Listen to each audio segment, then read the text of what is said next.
भन्ने छ। अनि यो हाम्रो गाउँको नाम चाहिँ इनरबासिरा कञ्चनपुर हो यो। अनि त्यहाँबाट अब हामीले पहिला एउटा गाई पालेका थियौँ।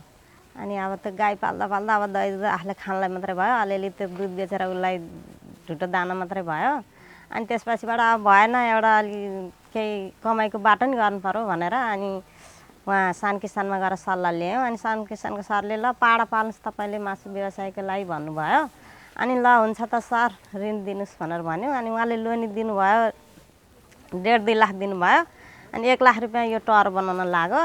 अनि 1 लाख रुपियाँ पाडा किन्नलाई लाग्यो, 10वटा पाडा राखेका छौँ।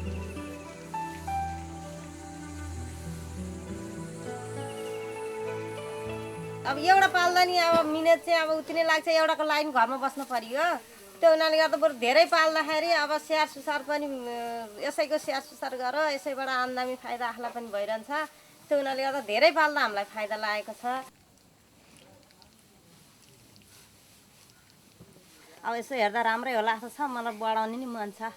25-30वटासम्म पाल्न पाए हुन्थ्यो भन्ने मनमा इच्छा चाहिँ लागिरहेको छ। यतिखेरसम्म चाहिँ राम्रो छन् पाडा, पाडाले हौसलै दिएका छन्। सानो सानो अब ल्याएको त धेर भएन, 3 महिना भयो, तर पनि यिनीहरू राम्रै भएको।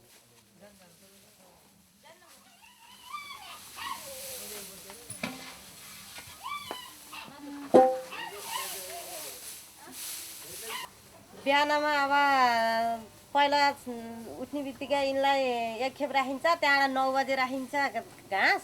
अनि दाना पानी खुवाएर 10 बजे फुकाइन्छ। अनि बेलुका एकैचोटि 4 बजे 5 बजे घर ल्याइन्छ। अनि बेलुका ल्याएपछि बाँधेर अनि एकचोटि घाँस राख्दैछ भयो।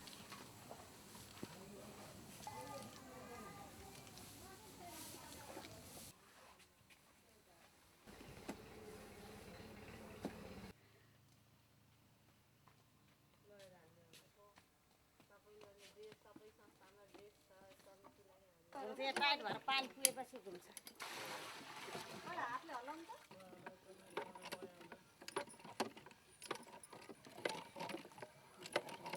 पहिला अब गाई मात्रै हुँदाखेरि गोबर पुग्दैन थियो। अनि दाउरामा नि भात खाना बनाउनु पर्थ्यो। अब अहिले दाउराले खाना बनाउनु पर्दैन, ग्यासले नै पुग्छ।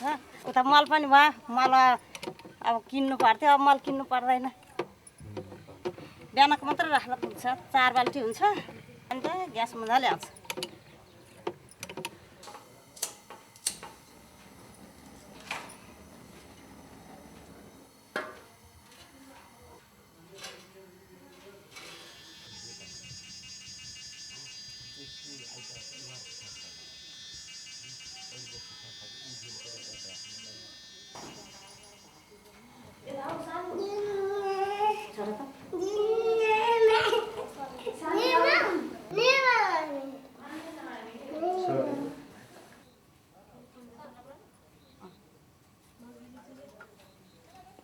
यिनीहरूलाई स्कुल पठाउनु पर्यो खाना खाएर।